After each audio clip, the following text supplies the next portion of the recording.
Bonjour à tous, donc aujourd'hui je vais faire une vidéo pour parler de cette chose. Cette chose c'est un bâton du diable. Donc aujourd'hui je voudrais donner la recette en gros pour le fabriquer soi et pour pas aller l'acheter dans un magasin spécialisé de cirque ou dans le commerce etc. où ça coûte à peu près entre 25 et 30 euros. Alors que moi la fabrication de ça, ça m'est revenu à 5 ou 6 euros. Voilà, et puis honnêtement c'est beaucoup plus maniable qu'un bâton acheté dans le commerce, puisque maintenant les bâtons de cirque qu'on voit, ils sont faits avec d'autres matériaux, la plupart ils sont recouverts de mousse, enfin bon bref, moi c'était pas du tout ce que je voulais. Voilà, après il y a à redire sur ma technique, puisque moi je me suis un peu plantée dans la longueur, il est trop grand. Mais voilà, après, si quelqu'un est intéressé par ce projet, il suffit juste de couper plus court en fait. Donc moi j'ai coupé avec une scie, j'ai coupé à la main quoi. J'ai scié à la main des grandes baguettes qu'on achète chez Castorama, des grandes baguettes de sapin ou de pin, je sais pas, je sais plus, qui sont de diamètre 1 cm moi, et puis qui sont rondes au bout. Du coup je les ai coupées à la main et ça m'a fait plusieurs bâtons comme ça, voilà. Après, pour recouvrir le bâton, j'ai pris des chambres à air. Alors les chambres à air, ça coûte pas grand chose, ça revient pas cher du tout. Et je les ai achetées à Decathlon. Moi, après, bon, n'importe quel magasin de sport, vous pouvez trouver une chambre à air, quoi. Et avec une chambre à air, j'ai recouvert un bâton. Quand je parle de recouvrir un bâton, c'est-à-dire que j'ai fait toute la longueur du bâton, mais j'ai aussi fait les extrémités du bâton. Donc j'ai pris la chambre à air. Chambre à air, pour ceux qui ne savent pas, c'est utile pour les vélos. Et donc j'ai coupé une fois en fait, donc j'ai fait une bande très très large, j'ai ouvert toute la chambre à air, j'ai fait une bande large, et dans cette bande large j'ai redécoupé une deuxième fois pour me faire deux petites bandes larges et qui soient de la même longueur du coup. Avec l'une des deux bandes larges, que j'ai coupé, l'une des deux bandes du coup, j'ai enroulé le bâton de cette façon. Il est où mon petit... Ah, il est là. Voilà, j'ai un petit bout qui me reste pour montrer. J'ai pris le haut du bâton et j'ai tourné autour. Voilà, j'ai tourné autour en tirant bien et en faisant en sorte que donc en diagonale déjà, et en faisant en sorte que les diagonales, entre guillemets, passent sur les diagonales et mordent un peu dessus. Et c'est ce qui donne ensuite cet aspect-là au bâton, un aspect qui est assez bosselé. Et finalement, il faut pas qu'il y ait de jour à chaque fois, il faut que tout soit recouvert. Donc c'est simple à faire, hein. Et en haut, j'ai agrafé avec une agrafeuse à bois, le caoutchouc au bois. Voilà. Et en bas, j'ai fait exactement pareil. Alors des fois, il faut plusieurs agrafes parce qu'une, ça suffit pas. Moi, j'en ai mis une des deux côtés. Une des deux côtés, ça en fait 4. Et puis, un coup de scotch de déménagement en dessous, c'est pas de refus. Ou même quelques clous. Voilà, après, c'est un peu de la bricolette. Mais ça se voit pas. Ça se voit pas puisqu'après, aux extrémités du bâton, donc... pour pouvoir équilibrer un peu en fait le poids et rendre le bâton plus lourd et donc plus facile à tenir dans les mains et plus facile pour jongler. J'ai pris la deuxième bande qui me restait, comme j'expliquais tout à l'heure, la deuxième bande donc plus étroite, je l'ai pliée en deux et donc je l'ai coupée de façon à avoir deux bouts qui font la même longueur. Et donc le premier bout, je l'ai entouré là, voilà, j'ai entouré comme ça, hein, tout simplement, clac, hop. Ensuite j'ai passé des coups d'agrafeuse à bois et sur chaque couche en fait j'ai passé des coups d'agrafeuse. Donc j'ai fait un tour, j'ai passé des coups d'agrafeuse, j'ai fait un deuxième tour, j'ai passé des coups d'agrafeuse, tout ça pour pas que ça se défasse en fait. Et donc j'ai fait pareil de l'autre côté et ça m'a donné du volume. Déjà ça m'a équilibré le bâton, voilà, il fait son poids. Il est assez léger quand même parce que le bois que j'ai choisi en tout cas c'est un bois qui est assez léger. Mais bon, il n'y avait pas 36 dans le commerce en même temps. Voilà. Et ensuite, pour les extrémités, pour le décorer, ça c'est de la déco pure et dure, j'ai pris de l'adhésif, enfin c'est des bandes de kiné en fait. Voilà, j'en avais. Et je trouvais que mon bâton il était un peu tout triste, quoi. Il était voilà, fait main, il manquait un peu de déco forcément. Et donc j'ai pris de l'adhésif de kiné, on peut prendre du scotch de couleur aussi, hein. Il y a tout qui marche. Et j'ai fait plusieurs tours. Pour plusieurs raisons. Déjà parce que quand le bâton tombait ça faisait trop de bruit, c'était hyper lourd, ça faisait vraiment le bruit d'un truc lourd qui tombe quoi, donc c'est un peu désagréable. Et puis aussi pour que ça rebondisse quand il tombe par terre. Voilà, c'est vrai que la chambre à air et les tours que j'ai fait ça a tendance à faire du bruit, à rebondir un peu, mais avec cette couche en plus d'adhésif, parce que j'ai mis quand même plusieurs tours, pareil j'ai coupé l'adhésif en deux parce que j'avais des bandes larges et puis j'ai fait pareil aux deux extrémités. voilà, et en faisant plusieurs tours, du coup, ça permet d'avoir un rebond si le bâton il tombe par terre.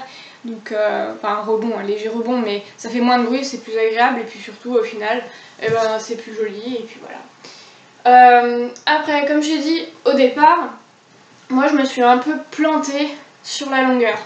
Du coup, ça veut dire quoi? Ça veut dire que tout ce que j'ai appris pendant des années avec le bâton que j'avais avant, bah, je suis obligée de le réapprendre. Je suis obligée de repartir quasiment à zéro. Il y a plein de mouvements qui passent pas. Voilà, qui passent pas parce qu'au niveau de la longueur, ça tape sur le bras, ça tape sur l'épaule, ça tape sur le ventre. Donc bah, c'est tout bête, il suffit juste de couper plus court que ce que j'ai coupé moi. Voilà, je pense qu'il faut bien virer à peu près 5 voire 10 cm de ma coupe à moi pour avoir quelque chose de correct et qui se manie assez bien. Après, avec la tige que j'ai achetée, donc la tige de bois, j'ai pu faire 3 découpes en gros. Donc une trop grande et puis 2 plus petites que je vais bientôt recouvrir pour en faire des bâtons. Donc finalement c'est rentable puisque la tige elle coûte à peu près 4-5 euros. Les chambres à air ça coûte rien, ça va coûter 3 euros grand maximum si elles sont vendues par deux à la rigueur. Et puis bon bah l'adhésif moi j'en avais c'est sûr. Peut-être que le plus gros investissement finalement c'est la graffeuse à bois. Moi j'en avais une chez moi donc bon ça m'a rien coûté. Ou sinon il faut mettre des clous, donc marteau clou, voilà si on sait planter des clous, a priori il n'y a pas trop de difficultés. Même si c'est un bois qui a tendance quand même comment dire, c'est pas un bois qui est facile à clouer, hein. C'est un bois qui a tendance à se fragmenter un peu quand on enfonce trop des trucs dedans. Enfin voilà, c'est pas un bois hyper solide de ce côté-là. Par contre, au niveau des chocs, au niveau de... à chaque fois que le bâton tombe par terre, voilà, c'est assez solide. Quand on le tape avec les mains, quand on le tape avec des baguettes, il est pas très lourd, il fait pas trop mal comparé à celui que j'avais avant. Donc fini les bleus sur les bras, c'est génial. Voilà, donc c'est quand même quelque chose qui est assez sympa. Ceci étant dit, je voudrais parler comment dire, de la pratique, de cette pratique-là. En tout cas, c'est un loisir pour moi. Et comme j'ai tendance à tout relier avec l'escalade, j'ai envie de dire que dans le domaine de la proprioception, de l'équilibre, tout ça, tout ce qui est instinctif en fait, tout ce qui est adresse, et ben tout ça, c'est pratiquer le bâton du diable comme ça, ou majorette, enfin bon bref, jongler avec, savoir faire des choses avec, des actions, des mouvements, des enchaînements de mouvements qui soient très fins, qui soient parfois très complexes à réaliser. Ça permet d'améliorer la concentration quand on grimpe, ça permet d'améliorer la dextérité. Vraiment au niveau des doigts, moi quand je serre des petites prises, j'ai beaucoup plus de facilité à tenir depuis que je pratique ça. En même temps, ça fait des années que je pratique, donc bon, voilà, mon expérience est peut-être pas super, super utile, mais voilà, pour dire que les jeux d'adresse, quand on jongle avec des balles, quand on jongle avec ce genre de choses, en fait tous les arts du cirque, ou même la gymnastique, les pyramides humaines, enfin voilà, tout ce qui fait travailler le corps, l'esprit, l'adresse, surtout l'équilibre et l'adresse, c'est vraiment des choses, des loisirs ou des sports, ça dépend, qui vont pouvoir aider pour la pratique de l'escalade, sans se prendre trop la tête. Voilà, en fait, toutes les vidéos que je fais, voilà, des fois je parle un peu d'entraînement, des fois je parle un petit peu de choses assez sportives, assez physiques, etc. Mais il y a toute une autre partie de moi qui est un peu feignante en fait, c'est le cas de le dire.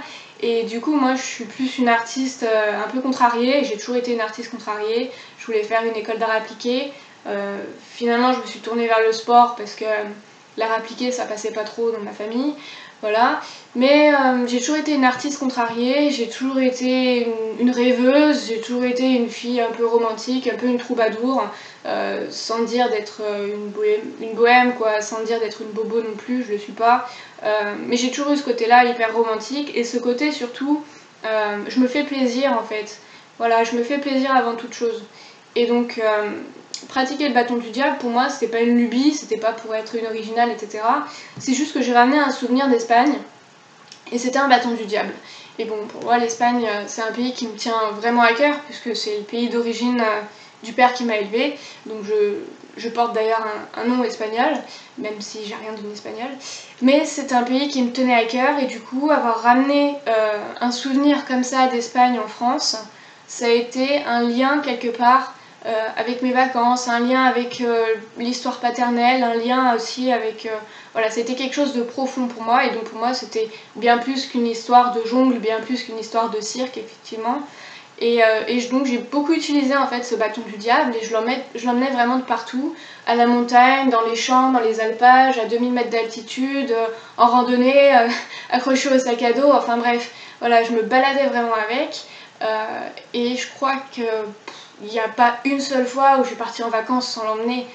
C'était mon plus fidèle ami, mon plus fidèle passe-temps, et puis ça me détendait. Voilà. Aussi un autre aspect du bâton du diable et tout ce qui est art du cirque et tout ce qui est concentration, adresse, j'ai envie de dire que c'est quelque chose qui détend. Moi je suis quelqu'un de très impulsive, mais vraiment en fait, ça se voit pas comme ça, mais je suis quelqu'un qui suis très impulsive, très colérique, et en fait je pars au quart de tour. Et du coup ça m'aidait à me canaliser. Donc voilà, c'est positif pour l'escalade forcément, puisque ça aide à la concentration, ça aide à canaliser, ça aide à passer au-dessus d'un échec. Parce que quand on apprend à jongler, le nombre de fois où le bâton tombe, c'est incalculable. Mais il faut passer au-dessus de ça, il faut passer au-dessus de l'échec, il faut vraiment vouloir et pouvoir y arriver. Et du coup, il faut vraiment avoir de la mentalité pour ça. On dit toujours que bon voilà, ceux qui jonglent c'est un peu des huluberlus, c'est un peu des gens qui ont ça dans le sang, quoi. C'est pour la plus grosse partie des gens, quand on voit quelqu'un dans la rue qui jongle, quelqu'un qui fait du cirque, c'est quelqu'un qui est en école, c'est quelqu'un qui a appris, c'est quelqu'un qui a vu des techniques, c'est quelqu'un qui s'est entraîné pendant des heures et des heures, mais pour cette personne on pense que c'est naturel. Or en fait ça l'est pas toujours, voilà. Je pense qu'il faut avoir une attache avec un bâton du diable pour comprendre, il faut reconnaître le bâton du diable, il faut aimer ça. Mais les techniques, moi personnellement je les ai apprises toute seule. Il n'y a personne qui m'a appris à faire du bâton du diable, personne m'a jamais rien montré. Et d'ailleurs, pour être honnête, dans ma vie, j'ai jamais rencontré quelqu'un qui savait en faire. Voilà, alors il y en a, hein, je suis pas toute seule, mais jamais j'ai pu échanger, jamais j'ai eu ce bonheur-là d'échanger ou de parler avec quelqu'un qui savait en faire, avec quelqu'un qui avait la même passion quelque part, ou qui avait le même intérêt, parce que je parlerai pas de passion, mais plutôt d'intérêt, voilà. Donc voilà pour la petite histoire du bâton du diable, c'était vraiment le thème de ma vidéo aujourd'hui. Voilà, voilà. Je vais peut-être rajouter un truc, c'est que j'ai peint les murs de ma chambre. Voilà, bon bah il y a la fresque derrière. Ça représente quoi? Ça représente une voie lactée, enfin ça représente quoi? C'est assez flou, disons que j'ai voulu faire une voie lactée. Voilà, et j'ai commencé avec des bombes en fait, j'ai peint ça à la bombe. Tout le fond il est à la bombe. Après, au pinceau, même au feutre Posca, enfin des trucs qui partent pas, j'ai fait quelques petits dessins, etc. Voilà, et le soir, je regarde ça avant de m'endormir, c'est assez troublant quand on se perd vraiment dedans, quand on se perd dans... Bon, on voit pas trop sur la vidéo, mais de près, c'est vraiment troublant, donc j'ai pas terminé, j'ai l'intention de faire un soleil, en tout cas, de l'autre côté, là. Voilà, c'est quelque chose de troublant, et bon, bah, j'ai eu cette permission-là de peindre cette fresque entre guillemets sur mes murs. Donc voilà, c'est ce qui a changé dans ma vie récemment. Et je trouve que c'est important peut-être de le dire dans cette vidéo pour que si vous la voyez, en tout cas vous soyez pas en train de vous dire mais c'est quoi ce poster, c'est bizarre, c'est pas beau, c'est moche, c'est étrange, qu'est-ce que c'est que cette chose avec plein de couleurs et avec avec plein de traits de partout. Vous inquiétez pas, c'est mon côté le plus déjanté, ça c'est moi, tout typiquement. Donc vous inquiétez pas, c'est normal, c'est ma chambre et puis c'est moi qui ai peint, j'ai acheté ça nulle part parce que je pense qu'il n'y a personne qui arriverait à commercialiser ce genre de choses. Donc voilà, ça me fait plaisir, c'est dans ma chambre, c'est mon œuvre, c'est mon art. Voilà. Et puis ça change aussi de l'environnement que j'avais avant pour faire mes vidéos, c'était pas génial. Voilà, voilà, j'espère avoir fait le tour pour parler du bâton du diable. Je mettrai des vidéos, peut-être récemment, enfin récemment, bientôt je veux dire, des vidéos où j'en pratique encore. Et c'est vrai que pour l'instant c'est pas au top vu qu'il est un peu trop long et j'attends d'avoir une technique un peu meilleure, un peu plus performante avec ce type de format. Voilà. Bon, ça permet d'apprendre, ça permet de mettre les points sur les i et de se remettre un peu en question. C'est vrai qu'au départ j'y arrivais pas et ça m'énervait, mais j'ai bien l'intention d'y arriver et de poster au moins une ou deux vidéos avec celui-ci comme modèle.